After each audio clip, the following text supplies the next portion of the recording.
چاله دومره عزت مه ورکوه چې هغه بیا د تو بېزتي خپل نصبالعین وګڼي.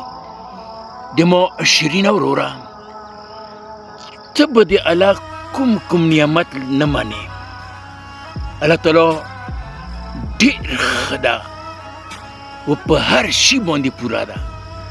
ګوره د مو په دې بدن کې یې داسې والی بوټلي جوړه کړې ده چې هغه ګله یا انواړې چې کله خېټې له کوزېږي نو 4-5 وی هغه ټیسټ کېږي.